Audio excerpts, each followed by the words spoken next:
Study IQ IAS, आपका selection हमारा mission. दोस्तों आज हम बात करने वाले हैं बंगाल वोटर लिस्ट स्कैम के बारे में। दोस्तों पिछले कुछ हफ्तों में West Bengal chief electoral officer है, उन्होंने अपनी वोटर लिस्ट वेरिफिकेशन के दौरान 127 ऐसी एंट्रीज पाई हैं जो कि फेक वोटर्स की है। जब वेरिफिकेशन किया गया 2 डिस्ट्रिक्ट्स के अंदर तो पता चला, एक तो पहला डिस्ट्रिक्ट था 24 परगनास नॉर्थ, दूसरा है 24 परगनास साउथ। अब ये दोनों डिस्ट्रिक्ट जो हैं, अगर आप मैप में देख रहे हैं तो ये आपके बांग्लादेश के साथ लगते हुए देखने को मिल रहे हैं। अब यहां पर ये जो फेक वोटर्स है 127, ये दिखा रहा है कि कहीं ना कहीं कुछ तो कुछ गड़बड़ है। इसके साथ साथ जो West Bengal chief electoral officer है, उन्होंने 4 EROs को भी सस्पेंड किया। इसमें से 2 EROs जो है वो असिस्टेंट इलेक्टोरल रजिस्ट्रेशन ऑफिसर थे और 2 जो है वो इलेक्टोरल रजिस्ट्रेशन ऑफिसर थे। राइट, तो 2 असिस्टेंट थे, 2 EROs थे। इनको भी सस्पेंड किया गया because they failed to perform their duties. अब इन्होंने क्या ड्यूटी परफॉर्म नहीं की, इन्होंने क्या किया, इन्होंने जो वोटर का जो डेटाबेस है उसके क्रेडेंशियल्स को शेयर कर दिया। राइट, दूसरा इन्होंने ये किया कि इन्होंने फॉर्ज्ड वेरिफिकेशन की, यानी कि इन्होंने फेक डॉक्यूमेंट के बेसिस पर भी एक अनक्वालिफाइड व्यक्ति को वोटर लिस्ट के अंदर वोटर बना दिया, उसके अंदर शामिल कर दिया। ठीक है, तो इस तरीके से इनकी ये 2 गलतियां पकड़ी गई और जिस वजह से इनको सस्पेंड कर दिया गया। अब जैसे ही ये सारी मीडिया में हाईलाइट होती है चीजें, तो डेफिनेटली पॉलिटिक्स जो है बहुत ज्यादा एग्रेसिव हो जाती है वेस्ट बंगाल में, क्योंकि जाहिर सी बात है कि वेस्ट बंगाल के अंदर असेंबली इलेक्शंस 2026 के अंदर आने वाले हैं। और यहाँ पर जो बीजेपी के बेसिकली एक बहुत मेन लीडर है शांतनु ठाकुर, जो कि यूनियन मिनिस्टर भी हैं, उन्होंने ये कहा कि it is just the tip of the iceberg. मतलब ये तो बहुत छोटी सी कहानी है, 127 वोटर्स तो कुछ नहीं है। इन्होंने ये क्लेम किया कि 1 करोड़ से ज्यादा वेस्ट बंगाल की वोटर लिस्ट के अंदर फेक वोटर जो है आज के समय शामिल है। उन्होंने ये भी कहा कि ये जो 1 crore voter list fake voters voter list के अंदर शामिल है, इसमें रोहिंग्या मुस्लिम शामिल हैं, इसमें इन्फिल्ट्रेटर्स हैं और इसमें गोस्ट वोटर्स भी जो है शामिल हैं। गोस्ट वोटर्स का मतलब है कि किसी का फिजिकल एग्जिस्टेंस नहीं है, राइट, लेकिन वो उसका नाम दर्ज है वोटर लिस्ट के अंदर। राइट, इंसान नहीं है लेकिन नाम जो है उसका दर्ज है वोटर लिस्ट के अंदर, इसे हम गोस्ट वोटर्स का नाम देते हैं। राइट, तो इन्होंने 1 करोड़ वोटर का दावा किया कि 1 करोड़ वोटर वेस्ट बंगाल की वोटर लिस्ट के अंदर आज के समय शामिल है। इन्होंने ये डिमांड किया इलेक्शन कमीशन से कि जल्दी से जल्दी SIR एक्सरसाइज कंडक्ट होनी चाहिए। SIR का मतलब क्या हो गया, special intensive revision exercise conduct होना चाहिए, जहां पर वोटर लिस्ट जो वेस्ट बंगाल की है उसको प्रॉपर तरीके से डिजिटली और फिजिकल तरीके से वेरीफाई किया जाए।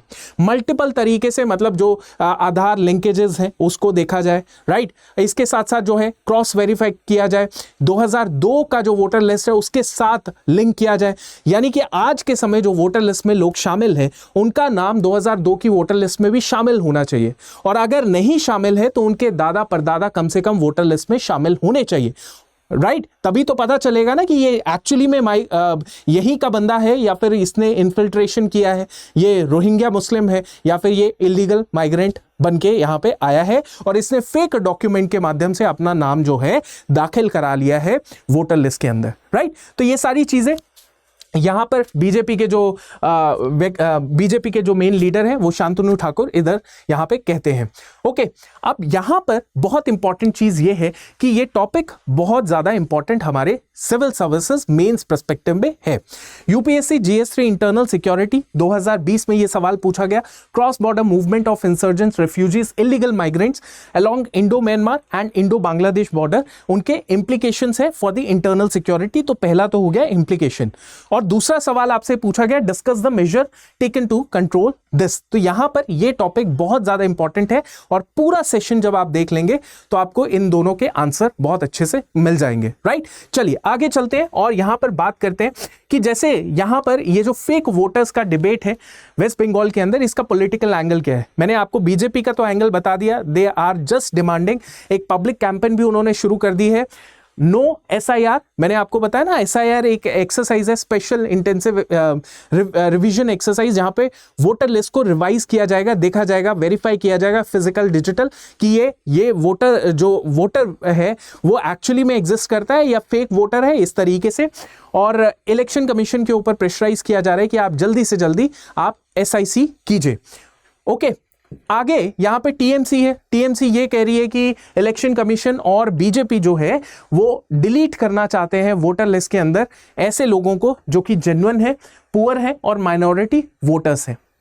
इस तरीके से TMC का भी यहां पर देखने को मिल रहा है। अब यहां पर इलेक्शन कमीशन ने स्ट्रेट फॉरवर्ड जो जितने भी वेस्ट बंगाल के DMs है उनको अलर्ट में रख दिया है, ऑफिशियल्स को अलर्ट में किया है कि जल्दी ही हम SIR एक्सरसाइज जो है वो कंडक्ट कराएंगे। ओके, तो ये बहुत इंपॉर्टेंट चीज है। DMs को कहा गया है कि ये एक्सरसाइज किसी भी समय, मतलब मोस्ट प्रोबेबली जो टाइम दिया गया है 1 नवंबर दिया गया है, तो DMs को कहा गया है कि आप अपना पूरा काम निपटा लीजिए सो दैट हम लोग इन एक्सरसाइज को जहां पे वोटर का लिस्ट को वेरीफाई किया जाएगा वो हम लोग करने वाले हैं। ओके, अब यहां पर बहुत इंपॉर्टेंट चीज है जो हमें समझनी है, इंटरनल सिक्योरिटी की डायमेंशन को। कैसे फेक वोटर्स जो है हमारी नेशनल सिक्योरिटी प्रॉब्लम बन सकते हैं। अब आप सब जानते हैं इलीगल इमिग्रेशन जब होगी तो उस जगह पे डेमोग्राफिक चेंजेस आएंगे। आप जानते हैं कि इंडिया और बांग्लादेश का जो बॉर्डर है वो सबसे बड़ा बॉर्डर है। ओके, और इंडिया और बांग्लादेश में अगर हम स्पेसिफिकली वेस्ट बंगाल की बात करें तो according to government data West Bengal का जो बॉर्डर लगता है बांग्लादेश के साथ वो 2216 है, 2216 किलोमीटर का बॉर्डर है। अब ये 2216 कंप्लीटली फेंस्ड नहीं है, यानी कि पूरा का पूरा प्रोटेक्टेड नहीं है।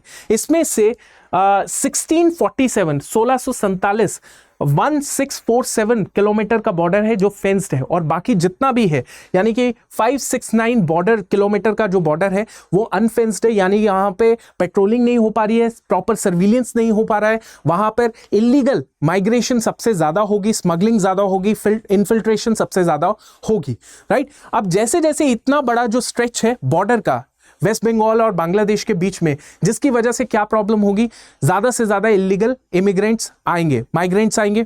अब माइग्रेंट्स आएंगे और उससे क्या होगा, वो कैसे ना कैसे करके जुगाड़बाजी कैसे ना कैसे करके वो अपने फेक डॉक्यूमेंट्स बनाएंगे। उन फेक डॉक्यूमेंट्स के बलबूते वो क्या करेंगे, वोटर लिस्ट में अपना नाम दाखिल करा सकते हैं और कराया भी होगा, जिससे कि जैसे वोटर लिस्ट में आ गया, वोटर कार्ड बन गया, आधार कार्ड बन गया, उसके बाद they will get all the citizens right, they will be able to vote, welfare schemes का फायदा उठाएंगे, सब्सिडाइज राशन का फायदा उठाएंगे, है ना। और उनको तो अच्छा है कि भाई यहां पर तो सब कुछ मिल गया, पहले जहां से आए थे वहां तो भुखमरी गरीबी सब कुछ था, यहां सब कुछ मिल गया, तो अब वो क्या करेंगे, वो अपना नंबर बढ़ाएंगे, एक परिवार से 10 परिवार बनेंगे, 20 परिवार बनेंगे, राइट, जिससे पूरी डेमोग्राफी चेंज होना शुरू हो जाएगी, सोशल पैटर्न जो है पूरा बदलना शुरू हो जाएगा, है ना, जिसके बहुत सारे कॉन्सिक्वेंसेस हमें देखने को मिलेंगे। इसके साथ साथ पॉलिटिकल कॉन्सिक्वेंस भी है। अब देखिए ये छोटा छोटा जो बदलाव होगा, जहां पे 50 इलीगल माइग्रेंट आ गए, 100 इलीगल माइग्रेंट आ गए, इन्फिल्ट्रेटर्स आ गए, है ना। अब जहां पर वो आएंगे उनका जो जब नाम दर्ज होगा, कहां पे, बूथ लेवल या वो वार्ड लेवल की वोटर लिस्ट में भी उनका नाम दर्ज हो गया, वो 50 या 500 वोटर्स जो होंगे, जो फेक वोटर्स होंगे, वो बहुत बड़ा बदलाव ला सकते हैं उस बूथ या वार्ड लेवल की पॉलिटिक्स में। उस कॉन्स्टिट्यूएंसी में जहां पर 2000 वोट से कोई व्यक्ति जीत या हार सकता है, उस 2000 वोट्स में अगर 500 वोट फेक निकले तो क्या होगा, बहुत बड़ा बदलाव पॉलिटिक्स में आएगा। ऐसे लोगों को जो इलीगल माइग्रेंट है उनको कुछ नहीं है, उनको बस इमीडिएट बेनिफिट मिलेगा। They have no connection with the nation, they have no connection with the overall development of the country. उनको कोई मतलब नहीं है, उनको बस ये कोई फटाफट हमें बेनिफिट दे देगा, कोई फटाफट इमीडिएट उनको रिलीफ या बेनिफिट मिलेगा, वैसे वो उनको वोट दे देंगे, ठीक है। अब देखिए आगे और चलते हैं, cross border network smuggling and other securities also. आप सब जानते हैं मल्टीपल रिपोर्ट्स आती है, इंडो बांग्लादेश बॉर्डर में कांस्टेंट हमें स्मगलिंग देखने को मिलती है, drug, fake currency, contraband, cattle smuggling, human trafficking. और ये जो एक्टिविटीज हैं, ये एक्टिविटीज क्या करती हैं, they use the well established local networks. अब आप मुझे ये बताइए, जो भी स्मगलर होगा वो स्मगलिंग कैसे कर पा रहा है, वहां तो फौज खड़ी है लेकिन फिर भी फौज को चकमा देके वो स्मगलिंग कर रहा है, ह्यूमन ट्रैफिकिंग, कैटल स्मगलिंग कर रहा है, ड्रग्स वो सप्लाई कर रहा है। कैसे कर रहा है, क्योंकि उसका कहीं ना कहीं अंदर कनेक्शन होगा तभी उसको सारा का सारा पॉसिबिलिटी हो पा रही है, उसके सारे नेटवर्क्स कनेक्टेड होंगे। तो अंदर कनेक्शन कौन है? कनेक्शन वही होगा जो इलीगल माइग्रेंट होगा, जो पहले उस जगह पे था, अब वो यहां पे आ गया और अब वो जो है प्रॉपर तरीके से सारी इंटेलिजेंस यहां पर पहुंचा रहा है, जिससे सब कुछ ये क्रॉस बॉर्डर टेररिज्म पनप रहा है ना। तो यहां पे ये चीज भी देखी जा रही है कि इसका इंटरनल सिक्योरिटी डायमेंशन हमने ये देख लिया। और इस व्यक्ति को जो यहां पर बैठा हुआ है, ये एक तरीके से normal citizen of this country है, क्योंकि इसके पास फेक डॉक्यूमेंट्स के थ्रू इसके पास आधार कार्ड भी आ गया, इसके पास वोटर कार्ड भी आ गया, ये सारी सब्सिडाइज वेलफेयर स्कीम्स का बेनिफिट ले रहा है। और पर नजर नहीं आ पा रहा सिक्योरिटी एजेंसीज के सामने, राइट? क्योंकि सिक्योरिटी एजेंसीज को भी मुश्किल है ना, कि कैसे इनको डिटेक्ट किया जाए। they have everything with them, Aadhaar card, everything with them। आगे चलते हैं, fake forge identity as shield, है ना। अब ये जो इलीगल माइग्रेंट जब इंडिया में आ रहे हैं, इन्होंने क्या किया? इन्होंने डॉक्यूमेंट्स के थ्रू सब कुछ बना लिया अपना। अब ये शील्ड की तरह उन डॉक्यूमेंट्स का इस्तेमाल कर रहे हैं। अब जैसे मैं आपको एग्जांपल देता हूं, अभी रीसेंट पास के अंदर दिल्ली एनसीआर के अंदर बहुत सारा जो पुलिस थी, पुलिस एडमिनिस्ट्रेशन है, उन्होंने ऐसे बहुत सारे लोगों को पकड़ा जो कि इलीगल माइग्रेंट के तौर पे दिख रहे थे, सामने पता चल रहा है, क्योंकि उनके पास ना आधार कार्ड ना कुछ है उनके पास। अच्छा, ये बहुत इंपॉर्टेंट चीज है, they know every language, they know very good language, उनको हिंदी विंदी सब आती है। लेकिन अगर थोड़ा सा डिटेल में देखा जाए, उनका बैकग्राउंड देखा जाए, उनका कोई बैकग्राउंड नहीं है इंडिया का, वो सारे के सारे बाहर से ही आए हैं, मतलब इलीगल माइग्रेंट है, जो यहां पर बहुत अच्छी हिंदी बोल रहे हैं, बहुत तरीके से काम कर रहे हैं, बहुत अच्छे से घुल मिल रहे हैं, राइट। बट ऐसे ही लोग आगे जाके बहुत बड़ा एक टेरर थ्रेट भारत के लिए, इंटरनल थ्रेट जो है भारत की सिक्योरिटी के लिए हो सकते हैं।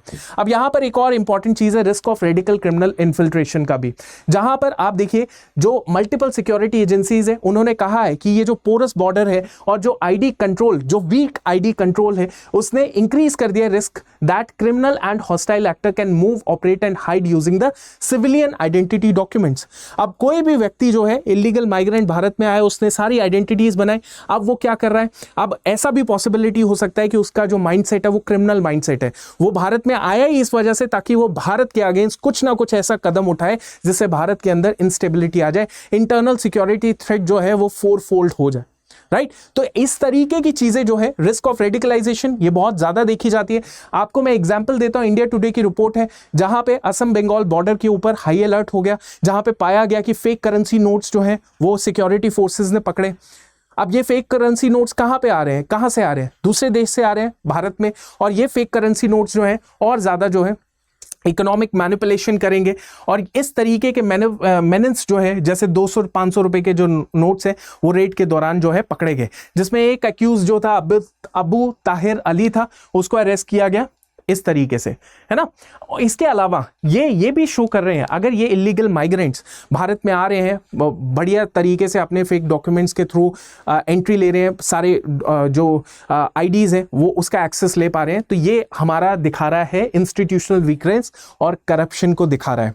क्योंकि यहां पर ये सामने दिख गया, 127 जब फेक एंट्रीज पकड़ी गई तो 4 जो रजिस्ट्रेशन ऑफिसर्स थे, इलेक्टोरल रजिस्ट्रेशन ऑफिसर, उनको पकड़ा गया, राइट। क्यों? क्योंकि उन्होंने कहीं ना कहीं वो फेक डॉक्यूमेंट्स को एक्सेप्ट करके अनक्वालिफाइड व्यक्ति को वोटर लिस्ट के अंदर शामिल कर लिया।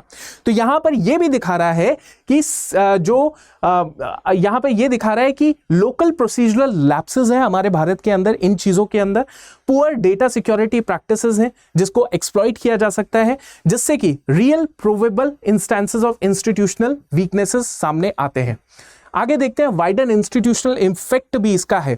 कैसे इफेक्ट है? जैसे जैसे डेटा ब्रीच हो रहा है या फिर पॉलिटाइजेशन हो रहा है ऑफ रिवीजन प्रोसेस, जिससे कि पब्लिक ट्रस्ट जो है वो कहीं ना कहीं, जब आप ये न्यूज़ पढ़ोगे समझोगे कि इस तरीके से फेक वोटर लिस्ट के अंदर, तो पब्लिक का ट्रस्ट जो है वो एडमिनिस्ट्रेशन से कहीं ना कहीं डेफिसिट हो जाता है, इंस्टीट्यूशन से कम हो जाता है, इलेक्शन कमीशन से कम हो जाएगा, राइट। इलेक्शन एडमिनिस्ट्रेशन हो गया, स्टेट इंस्टीट्यूशन हो गया, पुलिस है, लोकल एडमिनिस्ट्रेशन है, इससे कहीं ना कहीं उनका ट्रस्ट कम हो जा रहा है, जिससे गवर्नेंस फ्रेजिलिटी जो है इन बॉर्डर डिस्ट्रिक्ट्स के अंदर वो बढ़ती जा रही है।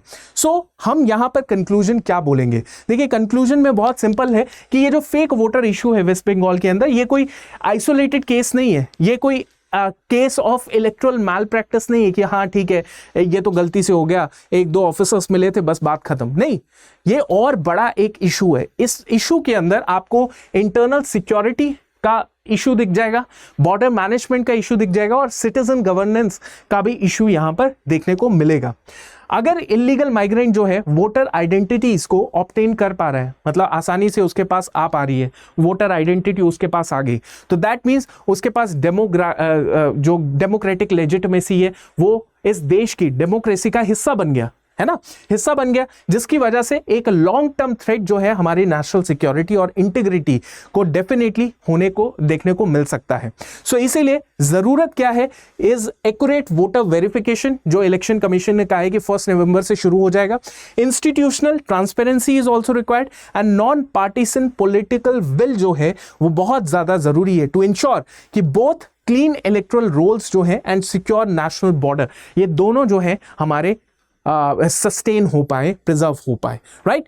तो मुझे आप अपना पॉइंट ऑफ व्यू बताइएगा कि आपको क्या लगता है कि कहीं ना कहीं इसमें कौन से लैप्सेस हैं जिसकी वजह से ये आज भी हमें ये फेक जो डॉक्यूमेंटेशन और फेक जो वेरिफिकेशन है ये होने की वजह से हमारे पूरे के पूरे सिस्टम में ये एक बहुत बड़ा डेंट लगाता है। तो आप मुझे ये बताइएगा, क्या ये मेजरली एडमिनिस्ट्रेटिव लैप्सेस हैं या फिर कहीं ना कहीं ये जो इलीगल माइग्रेशन है ये बहुत ज़्यादा इतना हाइपर हो चुका है कि हमारी सिक्योरिटी फोर्सेस या हमारा जो पूरा का पूरा सिस्टम है वो इनको पूरा का पूरा मतलब कैप्चर नहीं कर पा रहे या चैलेंज को ख़त्म नहीं कर पा रहे। तो आप कॉमेंट सेक्शन में ज़रूर मुझे बताइएगा। थैंक यू सो मच, मिलते हैं एक नेक्स्ट सेशन के अंदर। Thank you. Study IQ IAS, आपका सिलेक्शन हमारा मिशन।